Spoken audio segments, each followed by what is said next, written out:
आज से लगभग 4 साल पहले 24 मार्च 2020 सबको वो दिन याद है, कोई भूल कैसे सकता है, क्योंकि बाजार थे लहूलुहान, एक तरफा गिरावट, एक तरफ पैसे जा रहे हैं, दूसरी तरफ जान का डर, कोविड का खतरा और दुनिया भर के बाजारों में बड़ा कोहराम। और अब जब भी उस समय की याद आती है तो लोग एकदम डर जाते हैं और बुरी बुरी चीज़ें ध्यान में आने लगती है। लेकिन कभी आपने ये सोचा है, जिस 24 मार्च 2020 को आप एक पनौती दिन की तरह मानते हैं, ये मानते हैं कि ऐसा ख़राब समय ज़िंदगी में कभी ना आए, बिल्कुल ना आए, ये बेहतर। लेकिन ये तो आपके और हमारे हाथ में है नहीं कि कभी ऐसा दिन ना आए, लेकिन अगर आ जाए तो क्या वाकई में ये पनौती वाला दिन है या फिर वेल्थ बनाने वाला दिन? क्योंकि अगर सोचिए, किसी ने 7,500 की निफ्टी पर 24 मार्च के आसपास उस समय हिम्मत करके अगर बाज़ार में पैसा लगाया हो तो आज 3 गुना तो सिर्फ इंडेक्स हो चुके हैं और स्टॉक्स तो कई गुना।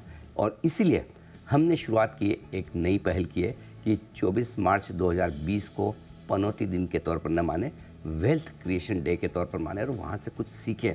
और इसीलिए ये पूरा हफ्ता हम वेल्थ क्रिएशन वीक के तौर पर मना रहे हैं। इस हफ्ते की शुरुआत हम करने जा रहे हैं एक खास सीरीज़ के साथ और उसका नाम है वेल्थ क्रिएटर्स से मिलिए।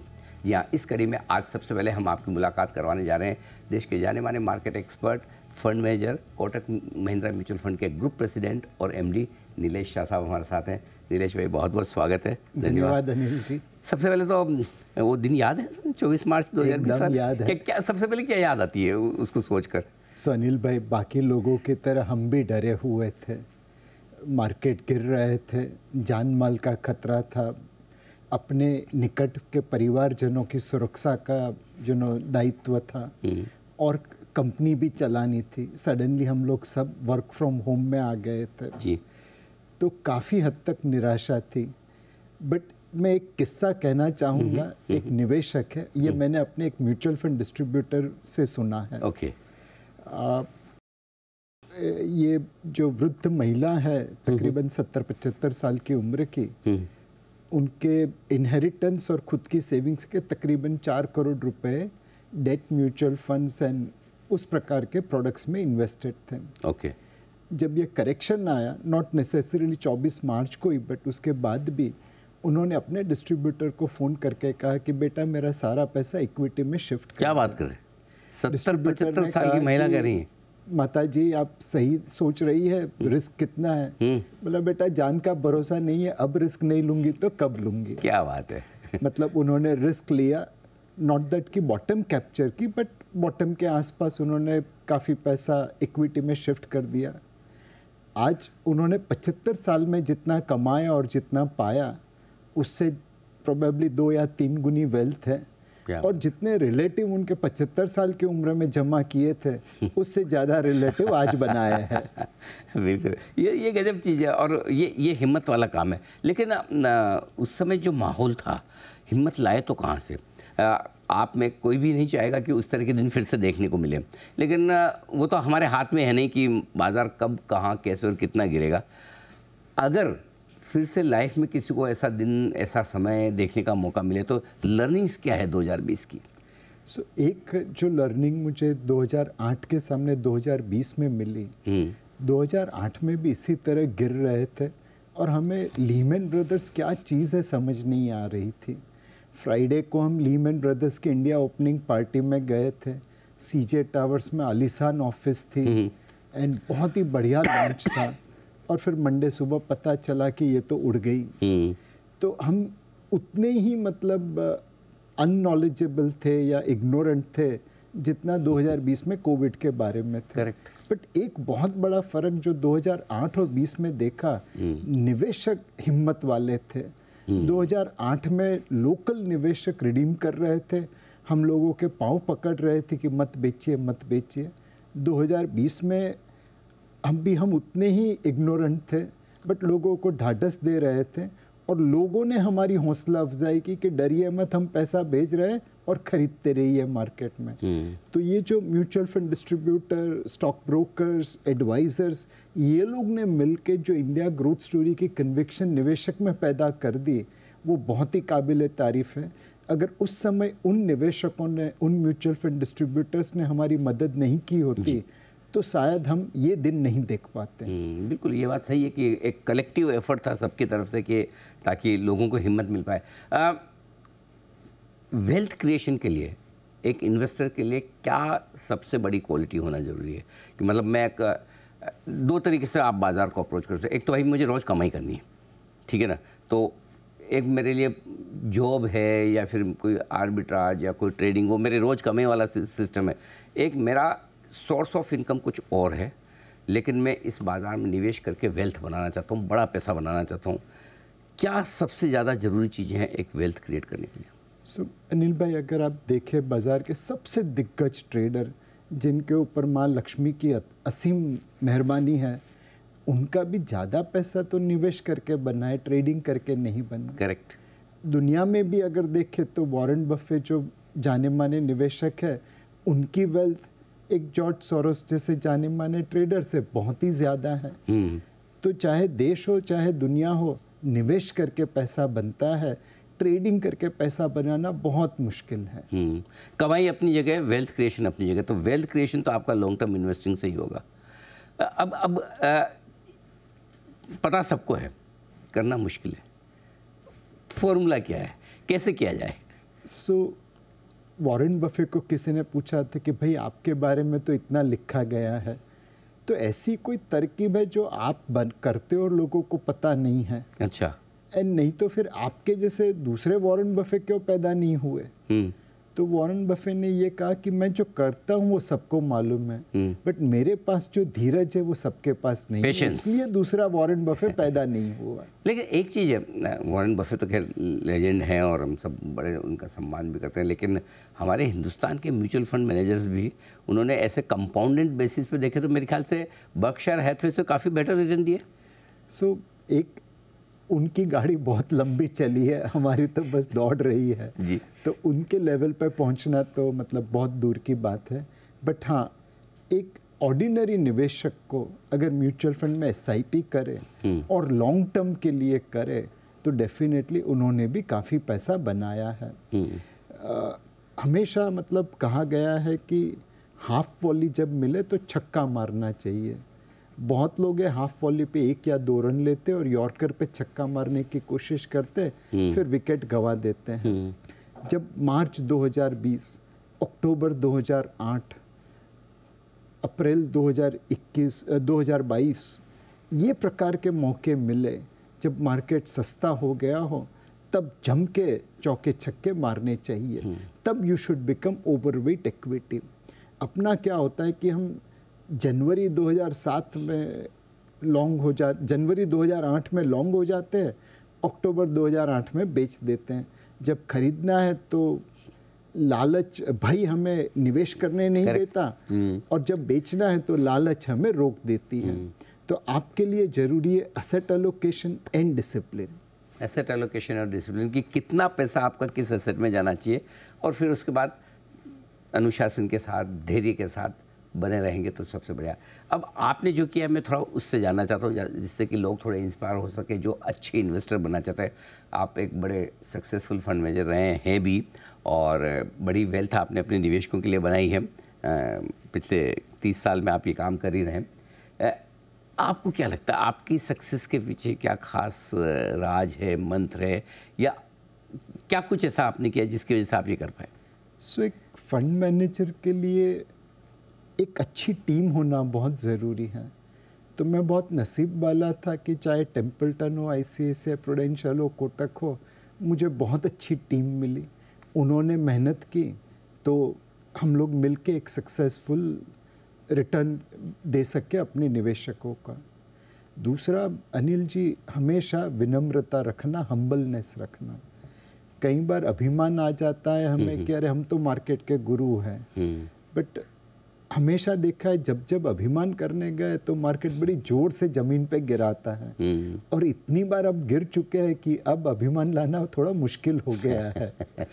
एंड विनम्रता आपको बहुत बड़ा फर्क करती है। आप हमेशा मार्केट को सही माने और अपनी जो भी पोजीशन है उसको बार बार तराशते रहे कि कहीं मैं गलत तो नहीं हूँ। इससे क्या होता है कि आप अगर गलत डायरेक्शन में हैं तो जल्दी से यू टर्न मार सकते हैं, आपका लॉस कम हो जाता है। और दूसरा, अगर आप सही डायरेक्शन में है तो आपको लंबे समय के लिए वहाँ पे रहने की गुंजाइश हो जाती है। तो हमेशा मार्केट को बड़ा मानिए, मार्केट का कोई गुरु नहीं है, हम सब मार्केट के शिष्य हैं, हमें हर रोज़ सीखना है।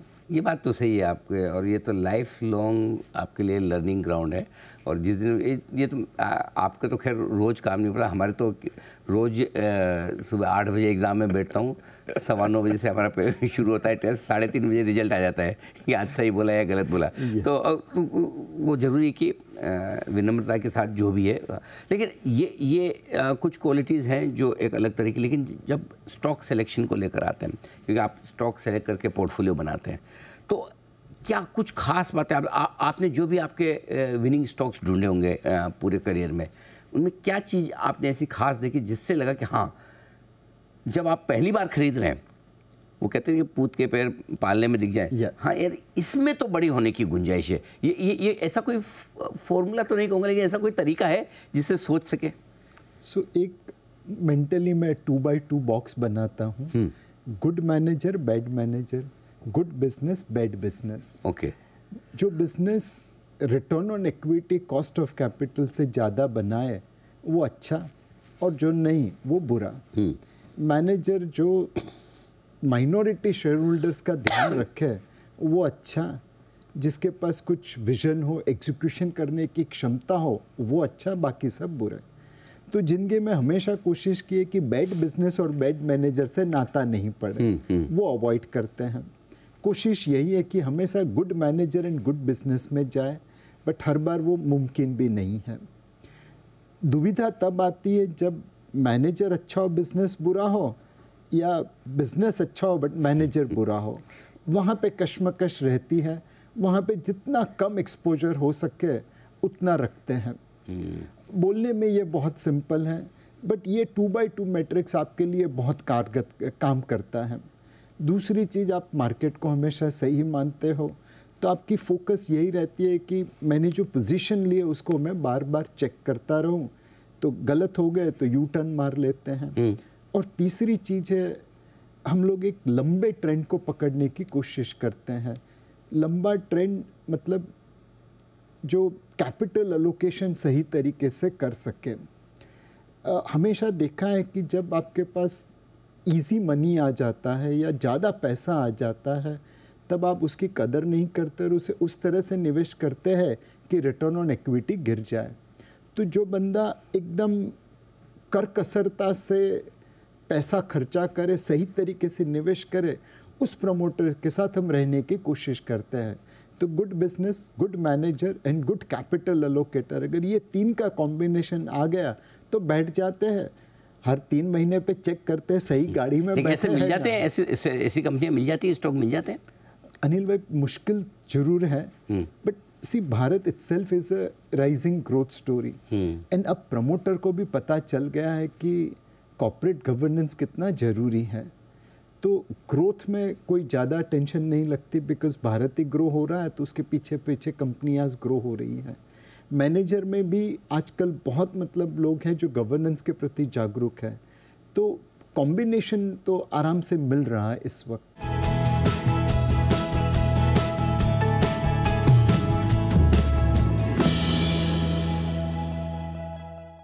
आमतौर पर ना स्टॉक मार्केट में जो भी लोग निवेश करने के लिए भी आते हैं, तो उनके माइंडसेट तो एक ही होती है कि यहाँ से पैसा जल्दी जल्दी बन जाएगा, है ना। मतलब जितनी मेहनत हम अपने प्रोफेशन में, अपने जॉब में, अपने बिजनेस में करते उतनी करने की ज़रूरत नहीं, यहाँ जल्दी बनेगा तो कम मेहनत में बनेगा, राइट।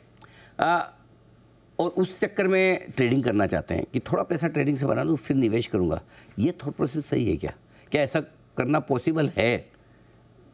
अनिल भाई, जेसी लिवरमोर अपने ज़माने का सबसे बड़ा ट्रेडर था।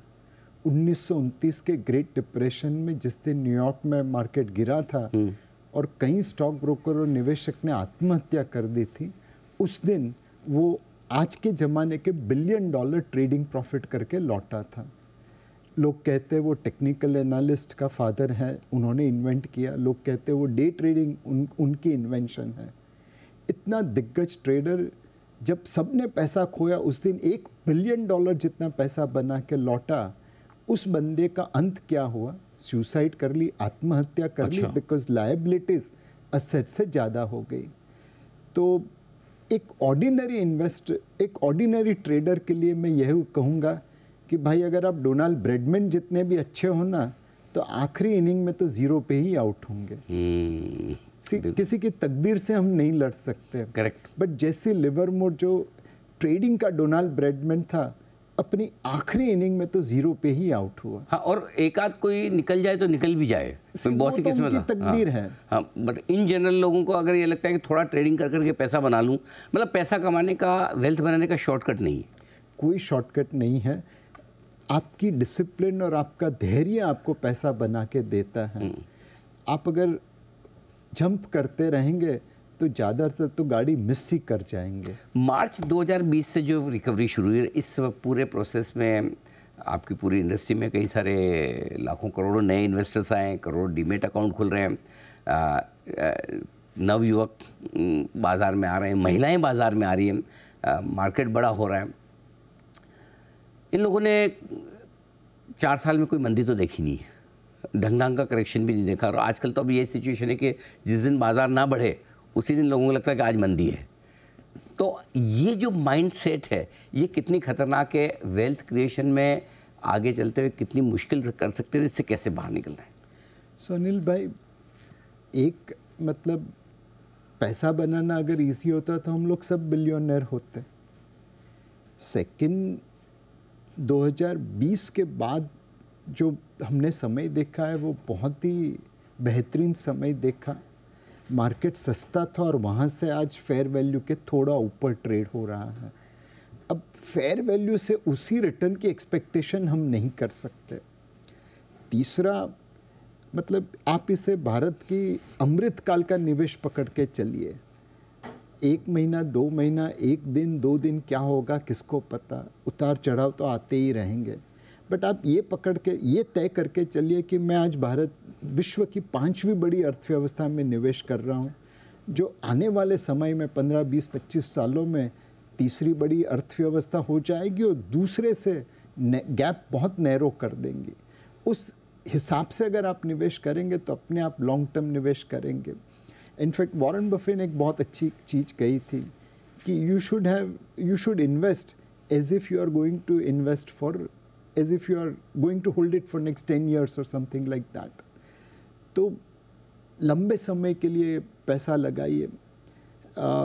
दीवार मूवी में एक डायलॉग था कि ये लंबी रेस का घोड़ा है, बस लंबी रेस के घोड़े पे दाव लगाइए। आज का माहौल ऐसा है कि गधे और घोड़े दोनों दौड़ रहे हैं और गधे घोड़े को पीछे छोड़ रहे हैं, बट लंबी रेस के घोड़े पे ही पैसा बनता है। मैं समझ गया, आपका इशारा बिल्कुल साफ है कि अगर आप मिड और स्मॉल कैप कंपनी में पैसा लगा रहे हैं तो क्वालिटी चेक जरूर कर ले, वो दोनों बॉक्स टिक कर ले। मैनेजमेंट अच्छा होना चाहिए और बिजनेस भी अच्छा होना चाहिए, क्योंकि घोड़ों और गधों में फ़र्क वही होता है। और करेक्शन में कहते हैं कि लड़कों में और पुरुषों में जो फ़र्क नज़र आता है वही दिखता है। लेकिन एक चीज़ है, लाइफ हाइपर है मार्केट। जब तक लोगों को समझ में आए कि वाकई में इन्वेस्ट करना चाहिए, बने रहना चाहिए, हिंदुस्तान का सबसे बढ़िया समय आ रहा है। अब लोगों को ये भी समझ में आ रहा है कि 5 साल के लिए वापस सरकार भी आ रही है, सब कुछ ठीक दिख रहा है, लेकिन अब लेट हो गए, लाइफ हाइपर है, तो अब भी वेल्थ बनेगी? 100% अनिल भाई, हमारे 30 साल के करियर में हमने कितने हाई देखे और कितने लो भी देखे। हाई पे भी निवेश करके लोगों का पैसा बना है अगर उनके पास लंबी अवधि हो। लो पे भी निवेश करके उतना पैसा नहीं बना बिकॉज लोगों के पास समय का अनुशासन नहीं था। तो yes, it is all time high market, but यहाँ से भी निवेश करके पैसा बनेगा अगर आप सही स्टॉक में निवेश करेंगे और सही समय के लिए निवेश करेंगे। तो लाइफ हाई में निवेश करने में क्या ध्यान रखना है? अगर इक्विटी में कर रहे हैं तो क्या भले लाइफ हाई हो, कई बार लोग बोलते हैं लाइफ हाई के बाद तो नई तेज़ी शुरू होती है, तो लमसम करना चाहिए या अपना SIP वाला फॉर्मूला वही सही है? आप अपने असेट एलोकेशन को फॉलो करिए। लेट्स अज्यूम कोई बंदा ऐसा है जिसने मार्च 2020 में बेचा था, अपना नोशनल लॉस रियल लॉस में कन्वर्ट कर दिया और आज वो इक्विटी की गाड़ी में बैठा हुआ है और उसकी ज़रूरत से ज़्यादा पैसा उसका इक्विटी में लगा है, वो ओवरवेट है या लिवरेज करके अब वो ट्रेडिंग कर रहा है बिकॉज उसे लगता है कि मैंने मार्च 2020 में जो गलती की उसको कवर करता हूँ। उनसे निवेदन है कि आप यहाँ पे प्रॉफिट बुक कर लीजिए, लिवरेज ख़त्म कर दीजिए, बिकॉज आपके पास वो रिस्क एपेटाइट नहीं है। कोई ऐसा बंदा है जो मार्च 2020 के समय में होल्ड करके बैठा था, कुछ नया नहीं किया, वो एक एवरेज इन्वेस्टर है, अपनी SIP STP चलाते रहिए, ओवरवेट नहीं रही है इक्विटी में इस समय। बट कोई ऐसा बंदा था जिसने मार्च 2020 में खरीदा था, दैट मीन्स वो रिस्क टेकर है, वो एक बार इस समय ओवरवेट पोजीशन भी चला सकता है बिकॉज उसे पता है रिस्क क्या है। तो अपनी अपनी रिस्क एपेटाइट से असेट एलोकेशन कीजिए। ये मार्केट ऐसा है जहाँ पे आप इक्वल वेट होने चाहिए इक्विटी में, लिवरेज या ओवरवेट नहीं होने चाहिए। बिल्कुल अपना एसेट एलोकेशन प्रॉपर करें। आखिरी सवाल नीलेश भाई, उन दर्शकों के लिए जो हिंदुस्तान में एक सीरियस अच्छा इन्वेस्टर बनना चाहते हैं, लॉन्ग टर्म इन्वेस्टर बनना चाहते हैं, उनके लिए क्या गुरु मंत्र है, कैसे वेल्थ बनेगी, कितनी बनेगी और क्या विजन और क्या व्यू उन्हें लेकर चलना चाहिए? सो अनिल भाई, उनको एक ही सलाह दूंगा, अपने बच्चों को देखिए, अपनी बच्चियों को देखिए। एक बहुत बड़े फंड मैनेजर थे पीटर लिंच करके, फिडेलिटी मैगेलन के, वो अपने फंड मैनेजर को ज़मीन पे लाने के लिए अलग अलग नुस्खे अपनाते थे। अच्छा। एक दिन सारे फंड मैनेजर को स्कूल के बच्चों के सामने लेके गए और कहा, ये बच्चे जो पोर्टफोलियो बनाएंगे उससे आपको आउट परफॉर्म करना है। क्या बात। फंड मैनेजर तिल मिला उठे, बट पीटर लिंच एक से दूसरा नहीं हुआ। बच्चों ने खेलते खेलते पोर्टफोलियो बना लिया। फंड मैनेजर्स प्रेशर में आके कि बच्चों से हारना नहीं है, high risk high return portfolio बना लिया। 1 साल के बाद जब नतीजे देखे, बच्चों ने फंड मैनेजर की धज्जियाँ उड़ा दी। तो एक बच्चों की सरलता से, बच्चों के निखालस रूप से आप निवेश करिए। बच्चों ने क्या खरीदा? वही कंपनी खरीदी जिसके प्रोडक्ट वो यूज़ करते थे। कैडबरी खाते थे तो कैडबरी की कंपनी ली, खिलौने खरीदते थे तो खिलौने के ली, और कपड़े पहनते थे तो कपड़े के लिए। तो एक बच्चे ने जिस तरह से सरलता से, निखालसता से निवेश को अपनाया, वैसे अपनाइए। और दूसरा, अपने बच्चों और बच्चियों को देखिए, 20-25 साल बाद अगर वो आए आपके पास और कहे, पापा मम्मा आपने निवेश क्यों नहीं किया भारत के अमृतकाल में, आप उन्हें क्या जवाब देंगे? आप ये नहीं कह पाएंगे कि जी बिजनेस पे वेल्थ क्रिएशन का शो नहीं था, अनिल भाई ने और नीलेश भाई ने कहा नहीं था निवेश करिए। उनको जवाब देना मुश्किल हो जाए। तो बस अपने बच्चों को देखिए और निवेश कर दीजिए। बिल्कुल, बहुत इतने मतलब बड़ी बात इतनी आप आसानी से कह जाते हैं नीलेश भाई, और जो दिल और दिमाग में उतर भी जाती है। मैं उम्मीद करता हूं कि वेल्थ क्रिएशन से जुड़ा हुआ ये शो हमारे काफ़ी दर्शकों को दिशा देगा और उन्हें ये कॉन्फिडेंस देगा कि हिंदुस्तान में अभी भी बड़ी वेल्थ कमाने का बड़ा मौका बाकी है। बहुत बहुत धन्यवाद आपका समय देने के लिए और हमारे दर्शकों को आपका पूरा अनुभव साझा करने के लिए। नीलेश शाह साहब, कोटक महिंद्रा म्यूचुअल फंड के ग्रुप प्रेसिडेंट और MD बताते हुए अपनी लाइफ के वेल्थ क्रिएशन के फॉर्मूले। इस शो में इतना ही, बने रहिए हमारे साथ। नमस्कार।